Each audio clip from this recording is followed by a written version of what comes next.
Hej, mit navn er René Torstrup. I dag vil jeg fortælle om en uddannelse, som jeg har været med til at udvikle, nemlig den sociale vicevært. Det er en uddannelse, der omhandler mennesker og relationer og skabe tryghed i de boligområder, som vi arbejder i. Men inden jeg går i gang med at fortælle om selve uddannelsen, så vil jeg først lige fortælle lidt om mig selv og hvordan ideen til de her uddannelser opstod. Jeg er uddannet ejendomsservicetekniker hos AMU Center Østjylland og Aarhus Tekniske Skole i 2005. Mens jeg var i lære, der fusionerede AMU Center Østjylland med Aarhus Tekniske Skole. Så jeg har været på begge skoler under min uddannelse. Samme år som jeg blev udlært i 2005, der blev jeg ansat i Bo 83, som er en af de tre boligorganisationer, som er blevet til Boligkontoret Aarhus sammen med Vesterbro og Højbro. Siden 2007 har jeg været tillidsvalgt blandt mine kollegaer, og det arbejde har givet mig et kæmpe indsigt i vores fag, og hvor vigtigt det er, at vi hele tiden udvikler os, både fagligt og menneskeligt. Som tillidsmand har jeg haft mulighed for at tage forskellige kurser og efteruddannelser, men jeg oplevede noget andet. Mange af de kurser, jeg gerne vil tage gennem positivlisten, de blev, som er en del af vores normale uddannelsestilbud, de blev simpelthen aldrig til noget, fordi enten så var jeg den eneste, der havde tilmeldt mig, eller så var vi ganske få, og så gjorde det, at kurset det simpelthen ikke blev til noget. Men det fik mig til at tænke, hvorfor skal vi vente på, at der er andre, der tager de her kurser, for at de bliver til noget, når vi faktisk selv ved, hvad det er, vi står og mangler. Jeg tog derfor snakken med vores daværende direktør, Morten Humann. Jeg foreslog, at vi selv kunne udvikle nogle efteruddannelseskurser, som var skræddersyet til os, til ejendomsserviceteknikere og varmemestre i den almene sektor.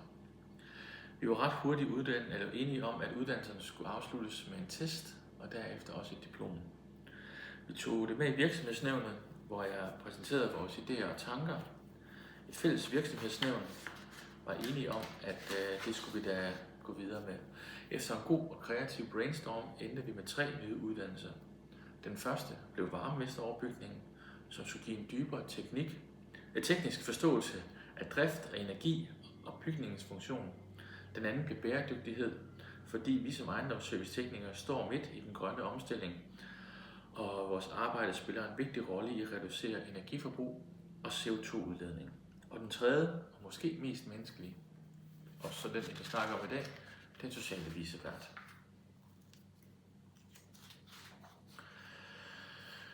Den sociale vicevært udspringer af en meget simpel erkendelse, at vores arbejde handler meget mere end teknik, nøgler og vedligeholdelse. Den handler også om mennesker. Vi møder beboerne i deres hverdag, både når alt fungerer, men også når livet går ondt. Nogle kæmper med psykiske problemer, nogle med ensomhed, nogle med økonomi eller sygdom. Vi er ofte de første, de møder i deres dagligdag, fordi vi egentlig er der, hvor de er. Nogle gange kan man spotte sig nogen ved at selvfølgelig, hvis man møder dem på gaden, man er vant til at snakke med de her beboere. Men nogle gange kan man også se, hvis postkassen ikke bliver tømt, eller en beboer, der plejer hele tiden lige pludselig ikke gør det mere. Den sociale vicevært handler om at kunne aflæse de signaler og reagere på en tryg, professionel og ikke mindst menneskelig måde. På uddannelsen arbejder man med 4 hovedtemaer. For det første kommunikation, hvor man lærer at tale med mennesker i svære situationer. Hvordan man lytter aktivt, og hvordan man bevarer roen, selv når andre bliver frustrerede. For det andet konflikthåndtering. Hvordan man håndterer uenigheder, uden at konflikten vokser, og hvordan man sætter grænser på en respektfuld måde. Den tredje er samarbejde. Hvordan man spiller sammen med de boligsociale medarbejdere, politi, sagsbehandlere og andre, når en sag kræver det.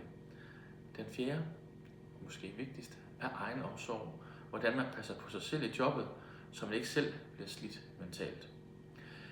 Vi bruger virkelige cases fra hverdagen i boligområderne, og deltagerne bidrager selv med erfaringer og eksempler.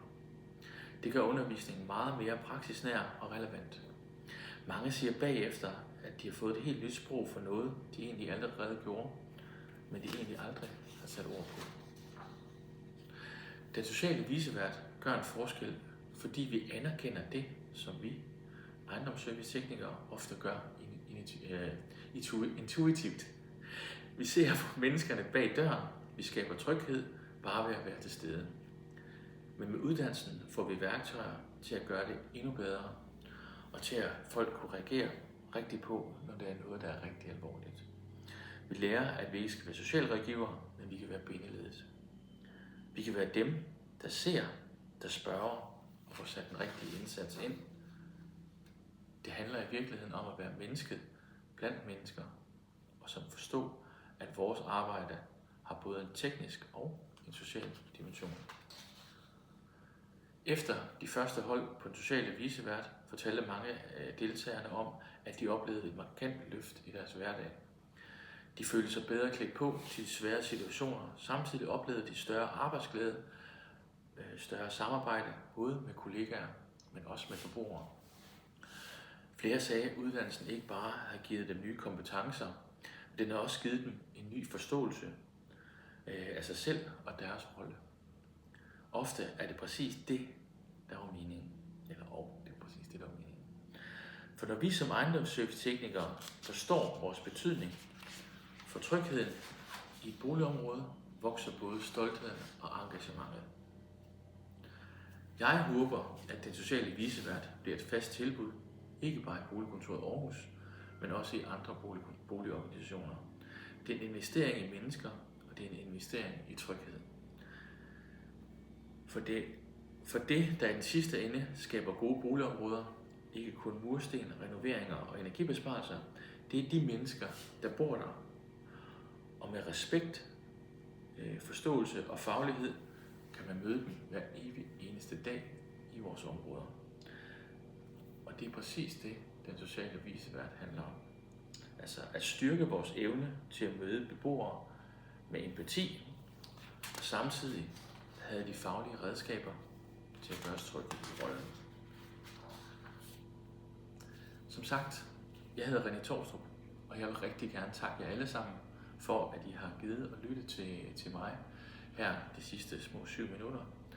Den sociale vicevært er for mig mere end en uddannelse. Det er en måde at tænke vores fag på. For når vi møder med beboerne med respekt og forståelse, så gør vi ikke bare vores arbejde. Vi gør en forskel. Tak for din tid.